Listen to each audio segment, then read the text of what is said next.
Hi guys, welcome back to the Can-Am Garage. In this episode, you're going to get to see, well, I guess just how weird I work sometimes.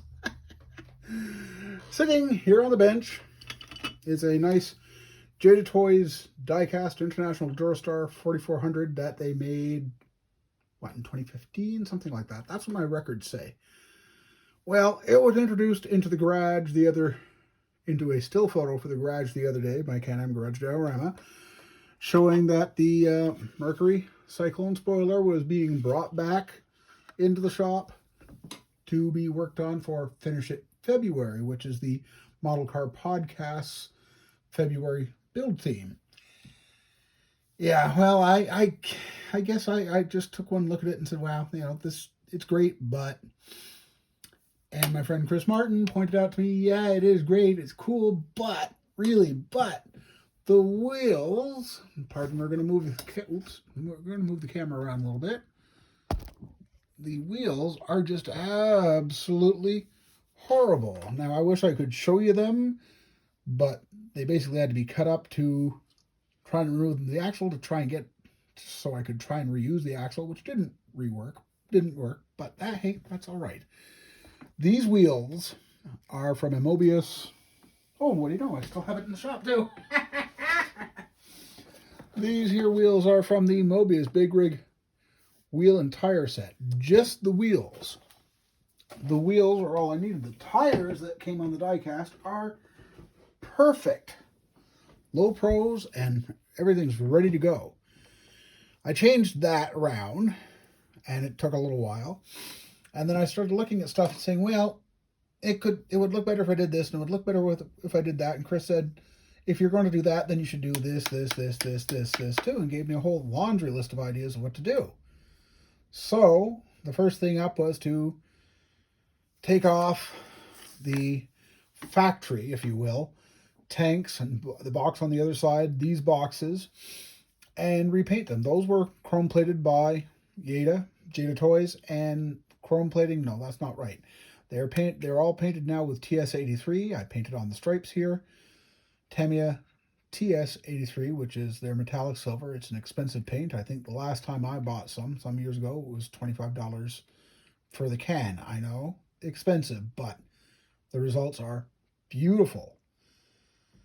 And I got those painted, assembled, cleaned up the mold lines and everything, and assembled and put back on the truck. And it's like, oh, I started looking at more things. Well, I should do something about the molded in black Stinger. I should do something about the molded in black. We'll roll the truck a little forward here. All the molded in black goodies down here. Not all of them have got something done. The deck on the truck was painted. Yeah, sorry, chrome plated. Wrong. The light bar, the emergency lights, orange was clear plastic, painted orange above, chrome plated down below. It looks a little bit better with more clear orange on it, taking it down to the bottom edges like it should be. I also have painted the lights up on here, and we will roll it around a little bit more. We will show off that I did exactly as I said for the back end. It was the Stinger and the rear end was painted, and I painted the reflectors here. There's 3 here. They're hard to see in this photo, but they're painted clear red. Red stoplights, orange turn signals, and silver backup lights and work lights. The bed got repainted at the time that the Stinger was getting done, because my eventual plan was to finish it up in company colors for the Can-Am Garage's towing division.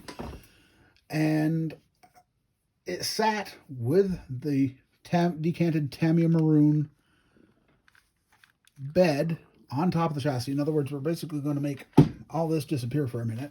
It sat there like that and looked great. Meanwhile, the cab, the hood, and the fenders were sitting there on the truck in the original factory black, and I said, this just isn't working for me. It looks okay, but And it even ended up with a Can-Am Garage sticker on the door. And I said, it looks okay, but not really. It just bothered me, so I guess it just sort of snowballed. Earlier in the last day or so, let's put it that way, everything else was disassembled. The factory paint on the whole truck was scuffed with a polishing pad, a 3200 grit polishing pad, I believe. And then I airbrushed it on a coat of thinned, decanted Tamiya racing white, which will be followed by more maroon later, because my scheme for my heavy tow trucks is that the sides of the hood, which is basically only this small section, is going to remain racing white, and on the doors it will be from this character line down will be white. There will be some carried over from roughly that character line down onto the back of the cab too. Everything else will be painted with decanted maroon, it looks spectacular. I've done a heavy tow truck in it. I haven't finished the heavy tow truck, but that's a whole heck of another story. This one's going to get finished. And then, of course, there'll be the question of getting the details right. I know the door handles have to be semi-gloss black. The window trim has to be semi-gloss black. The grills will have to be semi-gloss black. I did already detail the bumper. There's 3 holes that were left molded in chrome. I did a little something with that. I couldn't stand that. I said, no, that's not working for me. And the truck is surprisingly complete, because there's your window unit. The details are all there, just it costs too much for JADA to do anything about it. The blackout window trim will have to be painted. I'll clean it up and wax it too. Surprisingly, there's an engine. I was just watching a rerun episode of Highway Through Hell, Jamie Davis, and it showed off somebody else's little International that had been accidented, and the engine was red, so I quite possibly will go with red. I was leaning toward blue. Max Force blue, International red. I know Cat yellow would be an option too, but that's Caterpillar. Let's not go with them. The interior is kind of nicely detailed. It will need to be detail painted. No questions asked. The same applies to the dash. It will need to be repainted. Oh, heck, we got sticker gauges. That's darn nice. Didn't expect that. Door panels, again, they will all need it too. The grill, surprisingly, very, very nice. It'll need a little buffing, but just to bring out a bit more of a shine on it. I'm sure somebody's going to say, well, didn't you do that before? Yeah, I did, but the mirrors, Chris had pointed out that the brackets should be black, not chromed, so they're black, not chrome. And I said, if I'm doing that, when I'm taking apart the cab, I said, isn't there a turn signal on the traffic-facing side? And I don't know if oh yeah, you can see it. It's right, runs from here to here. It's not very long. Those will get painted clear orange. The headlight units are surprisingly pretty decent, or at least I like them. I may take them apart to see if I can put a bit more orange in where it matters. So here, let's see this, let's see that. That's part of the cab. The vent windows, like the main window, I can see the black window trim. You probably can't see it there. I'd removed the control handles from the boxes for the that go right in there. Right in there for the bed. It's been painted Tamiya X11 metallic silver. And there's the bottom of the engine and the exhaust, which we'll get some detail painting later too. Very, very, very cool. This is getting to be a quick, fun little project. Surprisingly, it's not like I started out to do this, but it did happen. I'd said that the 70 Cyclone spoiler is supposed to be back in the bench, back in the garage, back on the bench for the month of February, to finish it February. Why didn't I finish it before? Because I didn't like the amount of detail given by the original kit under the hood. So we're going to swap in the engine bay from the Monogram / Revell, nowadays Revell, 1974 Torino. Same car, same difference, same details. Zero problems with this. Zero problems with that. Just a matter of cutting, fitting, cutting. Now, I had mentioned, that in the last episode of the podcast that I'd bought some aftermarket decals. Not knowing quite what I was going to get, what the quality would be, but I can tell you this much, guys.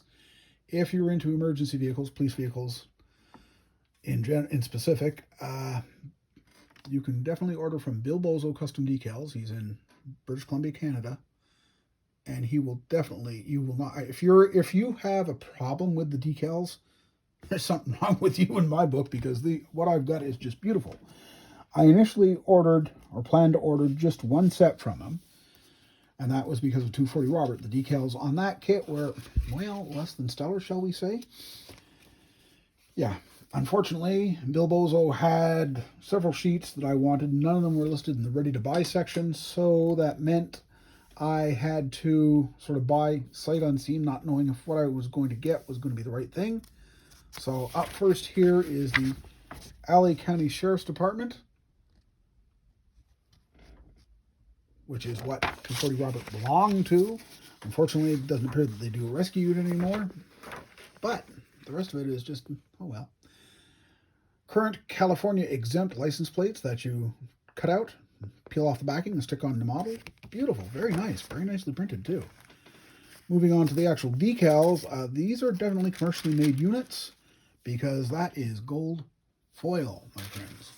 That is not gold foil, that is metallic gold, and if there's something wrong with that, I don't know what it is, because it's just, wow. If that doesn't sell you on it alone, well, then there's a full sheet of, pardon again, we're moving around. That's all your dial 911 stuff. Beautiful. As I said, it's wrong for what I want, but there's enough decals here to build some 6 different LA County Sheriff's cars, canine units, basically whatever you don't want to, unless it's up, of course, for a 240 Robert unit. Oh well, hey, you can't win everything, can you? No, you can't win everything. Close enough. I suppose I'll have to build something with that, even though I can't use it on 240 Robert, but hey, that's all right. Hey, I can live with it. Now, as you may or may not know, I live in Canada. In particular, in specifics, I live in French Canada, aka Quebec, La Belle Province. Bill Bozo listed a Sûreté du Québec Ford Police Utility decals, and I said, oh, well, I happen to have a Ford Police Utility, several actually, that I bought a few years ago. Yes, it's die cast. Oh, it's a bad word. Yeah, but there's certain ways you can, only a few ways you can do certain things. Is it a perfect replica of the SQ truck? No. Is it good enough for me at this point? Yes, because I've been sitting on this for a few years hoping to find decals something. Regardless, what we'll get into next is the actual decals, because they are beautiful. We've got a sheet here to start with that is all peel and stick. I haven't quite figured out why he duplicated this on the peel and stick, but license plates for Quebec Police Explorers, Police Utilities, and then not one, but 2 sheets of 4 each for decals, the basic vehicle decals. That was close. And then you get into the real fun stuff, guys. Or at least it is for me. Because in here, we have 2 sheets of white, solid white decals that, if you can read them, yes, you can.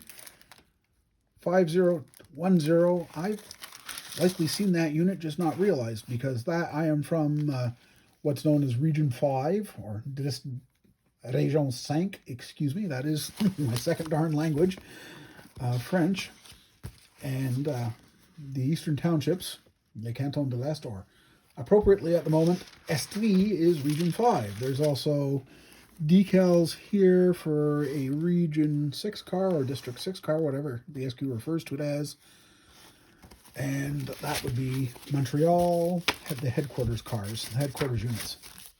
Very, very, very, very cool. Let me tell you, I'm very impressed. Then it just got better, worse, better, worse, better. I don't know how to put this anymore.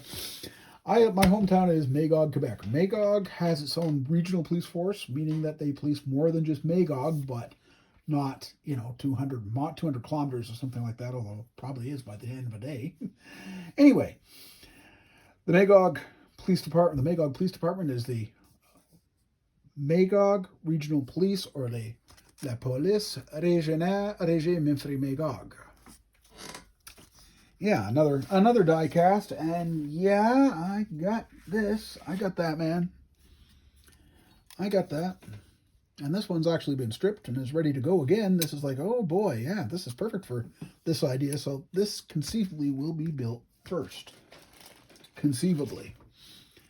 Anyway, I've seen these cars many times in my lifetime, and I can guarantee you that the graphics from Bill Bozo, which includes decals for markings for 5011 and 5013, two of the Chargers, and they are vehicle specific. They are made to fit the Charger.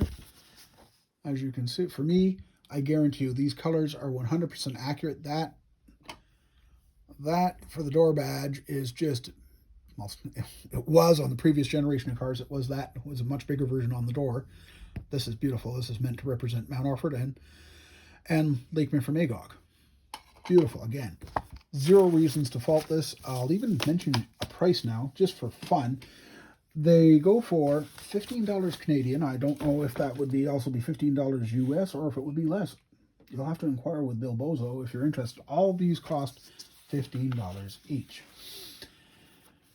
And I just continued looking at his master list because, again, none of these were in his buy now section of his website. And what do you know? Lo and behold, another Magog car, the Ford Police Interceptor, or the Taurus. If it's a civilian, it's definitely a Taurus. Again, more license plates, the same rules apply. It's the same graphics, just size this time to fit the Ford. Just size to fit this time the Ford Interceptor. It's slightly different. I can see the difference. I've seen the cars. I just about freaked the first time I saw one of the Taurus, but that's cool. 5013 and 5015.